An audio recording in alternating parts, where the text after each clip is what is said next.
Yo, what's going on, guys? It's Justice here. So I've logged onto RuneScape and the next MTX experiment is coming out. This is like a very kind of wild, sort of different one here. So the newest experiment is all customizations and pets are disabled on these following worlds. So they are creating dedicated worlds, and you're no longer going to be able to, see any customizations that have been bought from Solomon's store. I'm going to go and check to see what this actually means, whether it also means keepsakes and various other things like that. But also pets. They've thrown in pets there. I can't remember that being on the original articles. It might have been. But that definitely threw one in there because yes, some of the Solomon's pets can be a bit outlandish and very different in terms of art style. I'm not saying, they look bad, in terms of like art. I'm just saying, a lot of them can be, can strike you a bit either because of their size or because of the artistic style and effects that have been used on them. Some of them can be extremely smooth compared to some of the jagged edges of some of the base pets that you can earn in game. So they can really conflict each other. And I think, a lot of people looking from the outside into this game, may get first impressions that it feels like there's an identity crisis. And even the players who are inside the game, like myself, it does feel there's a bit of an identity crisis and inconsistency in the art style used throughout the content. And they have kind of doubled down in different areas as well, feels like. But my first impression is, wow, 2 months. Like it's literally 2 months worth of an experiment here, which is way longer than I anticipated. So that's absolutely awesome. I mean, there's a huge amount of time here to delve in and play the game and just see how it feels. I really don't know what the end game is here though with cosmetics, because there's so many in the game now, and it's not necessarily one of the worst parts of MTX in the game. It was in terms of how they provided them through gambling remits. You could buy some from the store, and they started experimenting with buying out full outfits. But a lot of the cosmetics that they've released in the game has been through the treasure hunter, let's say, through that kind of gambling channel. And like I said, there has been a lot of inconsistencies in art style used. So yeah, I think games do struggle to keep the art styles consistent. It's no easy feat. But either way, I wanted to go and delve into some of these worlds now live and go to some areas. Now, it is a quiet time of the day, but I thought it'd be cool to go and check out some parts of the world and just see what the heck, I'm looking at, and also, test a few things. Okay, so let's have a look at my kind of base character now in the normal worlds with cosmetic overrides, right? This is my go-to kind of cosmetic override right now in terms of my full outfit.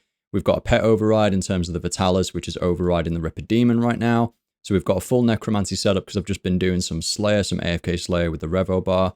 Just go back to full manual for a sec. So we've got full tier 95 Necromancer on with the Igneous Cape, so I'm expecting that to look pretty cool. It does look genuinely good as well. But the current cosmetic override that I've got on is the Retro Torva Plate body. We've got Retro Torva Plate legs. We've got the OG Steadfast boots, Spellcaster gloves, Max Hood, Veteran Cape, 20-year cape. So straight away, these worlds are, well, especially the UK due to the time right now, like it's getting pretty packed. 2000 is, or I think it's 1500 is the world limit. I think they downed it from 2000 from back in the day, because World 84 can only have like 1500 people in it, which is like the portable skilling world. So yeah, we've got 861 people at like a really quiet time of the day. So a lot of people are flooding into these cosmetic worlds right now. Although worlds. The only downside to this experiment is the servers do become quite unstable for PVMing outside when it gets like above 200 people. That seems to be the general consensus amongst the community, is that you can start to see some like lag and things. Not like absolutely massive compared to, let's say, Lord of the Rings Online, which is insane, but on this game, it is important, like movement's delayed already, so you don't really want any more delay. So yeah, I don't know whether we'll be doing any like high-end PVMing on the cosmetic free worlds, but in terms of just general open world play, I'll definitely prioritize going in them over the next 2 months. So let's go into this one world. Let's go into world 139 right now and see how my character changes, yeah? Oh, damn. Okay, so this is a cosmetic free world. All cosmetic overrides and pets are hidden. So straight away, I can see this guy. So we've got some hardcore Iron Men here. He's got his hunter cape on, like, where the heck's my pet gone? There it is, flipping it, look at that ugly thing, dude. But I mean, hey, that is a Ripper Demon, that's what they look like when you're killing them. They are freaky, man. Okay, so obviously a really a busy area is going to be the PVM hub, right? So let's check that out. So we're going to go to the War's Retreat. Oh my goodness. Wait, what the heck is that? That's an actual item in-game. Like, what is that? Whoa! Shared a gift of friendship with you for the next hour. You gain an XP boost of 1%. Okay, I don't know what that was. Okay. Look at these flipping Calgarian demons. So this is an issue. Is that, again, they've been really inconsistent with sizes of familiars being released in the game. But this is crazy, man. This game feels so different already. Like, look at this guy over there with his Ripper Demon. Like, there's going to be, basically what you're going to see in the PVM area, guys, you're going to see a ton of Ripper Demons and a ton of Calgarian Demons. So the Calgarian Demons, these massive dock-off things, there's already like a major bug in the game that's been out for a very long time where they actually reduce the size of your cosmetic override pets. So hopefully they can fix that soon, but which is hilarious. It's like kind of ironic considering like they're one of the biggest familiars you can get. I think one thing we definitely can confirm is there's going to be a lot of necromancers, you know, running around the world at the moment due to the accessibility of that combat set. I remember I'm really into data, and Jagex did release an article earlier on in the year where it was the most commonly used like combat styles, and necromancy was like well up there, like taking up 2/3, I think, of style used against different areas. It looks like you can have keepsakes, maybe. Let's just, oh no, that's going to be dyes, right? Okay, so let's have a quick test of that.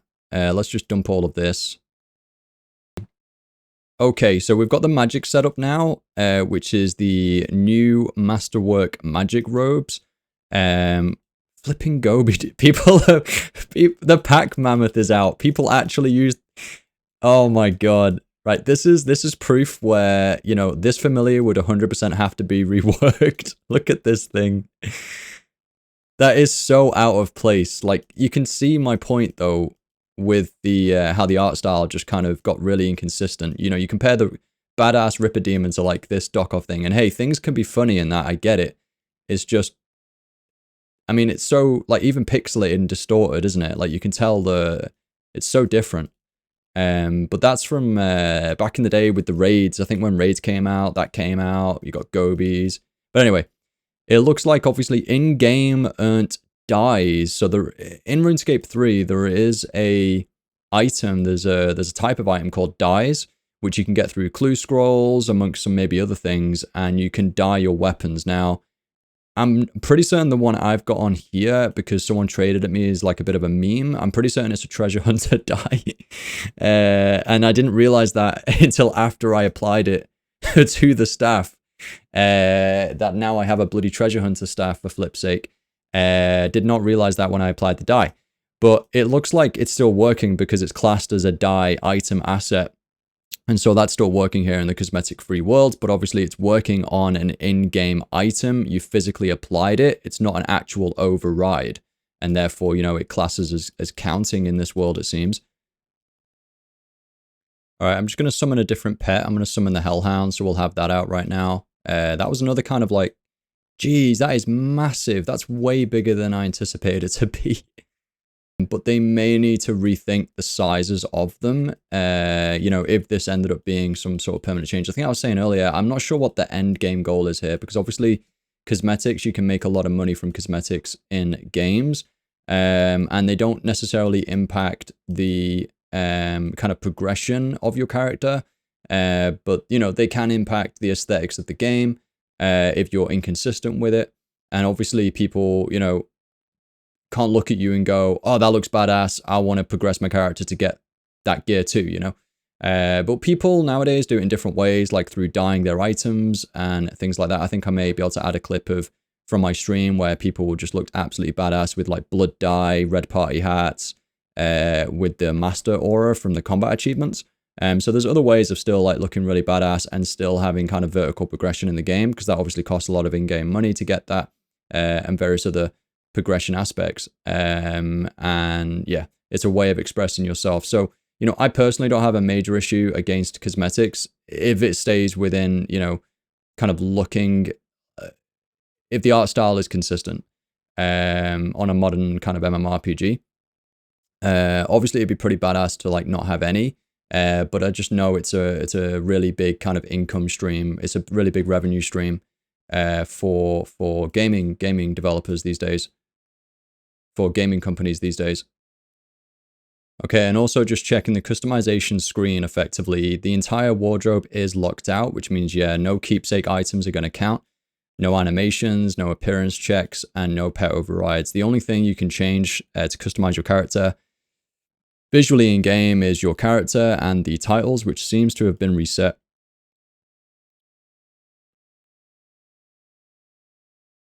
Okay, so I can reapply the Justice of Omens title, although it doesn't seem to be working. So I feel like the titles are kind of bugged out right now. So they'd have to fix that.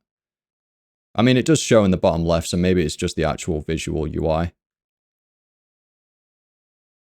I've just put on Tectonic now as well, because I think that just looks badass. So, yeah, and still has its place, you know, in terms of like crit damage and just raw damage. So, okay, sorry, I've just noticed something. I whipped out my old seismic 1 and orb from back in the day, which I earned from killing Virago, like within the first year or whatever when it released. And the flipping augmented, obviously, and you see the actual augment mechanism on the items now. I'm pretty certain that's a thing they either stripped away with items after this, or there was a way of toggling this off. Because I can't remember always seeing those on my items, because it does look extremely ugly. So yeah, I'm not sure. That could be a quick change there. But I mean, evidence here, I think they've thought about that on the newer items and just don't show it, because these are also augmented. So yeah, maybe something to consider on older items if people are liking these cosmetic-free areas. Obviously, a lot of people have talked about from comments I've seen, you know, there could just be a toggle on-off option as well. Here we are, guys. Eternal Magic Trees, where I got 110 woodcutting. Everyone there woodcutting in their Nature's Sentinel outfit, the majority of them. Various different pickaxes. Pretty certain that's a dragon. Level 9? So that's a dragon one. We've got a primal hatchet. The Hatchet of Bloom and Blight, sorry, is the top tier hatchet you can get in-game through progression. Just going to go to all the hotspots. Let's go over to the skilling kind of portable area in Fort 4 and 3. So we've got people with their Zook Necro cape there. Got people skilling in different outfits. We've got the Rock Golem outfit because they've been mining. We've got the smithing outfit for an extra 5-6% XP. We've got people smithing without the outfit, so they're definitely not caring about XP optimizations, but it's good to see like just the variance, right, in what people are wearing for the activities they're doing. Like, it is one of those things, like, obviously when I'm skilling, I do tend to right click and I examine people to see, okay, you know, like what sort of outfit are you wearing? A lot of people hide it. You can only see it through there. So, you know, I try and not lock mine so people can see what's going on. And I like to inspect, okay, what should I be kind of roughly going for here? And what the stuff that I'm wearing, is that like pretty good for like this activity that I'm doing, you know? So examining is always a nice thing to compare combat style gear setups or skilling setups, for example. But you can physically now see them as well in the world. I'm speaking as if this is like a new concept. Like, this is obviously just something games always used to be before cosmetics came into play. Okay, we're at the Max Guild and 3 farming capes going on here. It is one of the best looking kind of 120 capes in the game. They seem to be disassembling items for invention, and maybe they're doing some farm runs and going to the bank. I don't know. Interesting, we've got a guy who literally just loves to use ranged right now in the game, and he's got his ranged Zook cape. That's effectively what that's alluding to. And let's go to the original Grand Exchange, where people have got their clan banners out. We've got the 15-year veteran cape. People are cooking on the portable cooking stations. Whether they'll go at some point, we will see. Damn, look at these OG flipping Mystic robes coming out. Not a big fan of some of the reworks of the old gear, by the way. Would like to see... I mean, that's why a lot of people wear the retro stuff. I've just summoned the Dracolith person. Look at that. The Bow of the Last Guardians from Zamorak, I believe, looking absolutely beautiful. Really nice setup there. We've got like pretty much best setup here for range. The Dracolith armor, beautiful.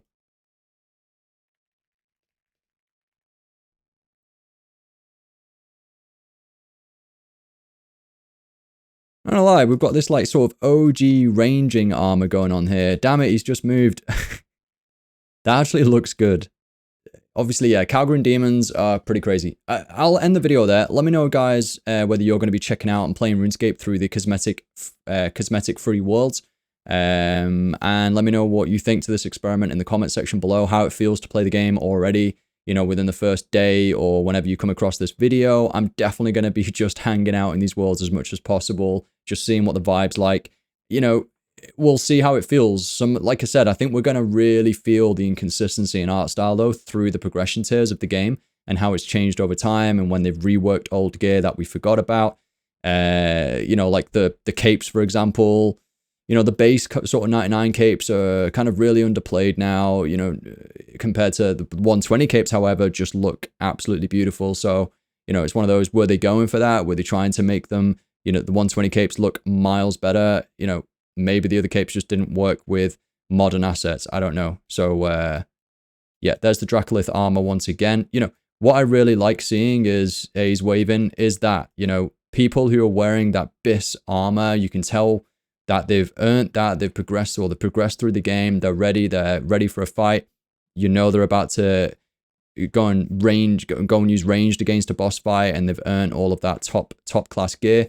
Yeah, it's pretty awesome. I've just whipped on the Teutonic again because I really like the look of it, and it goes well with the Merciless. Like, you can tell that when they released Teutonic, they were thinking of people using the shield maybe. They've used the same sort of blues, right? Even with the wand, like, it goes with magic.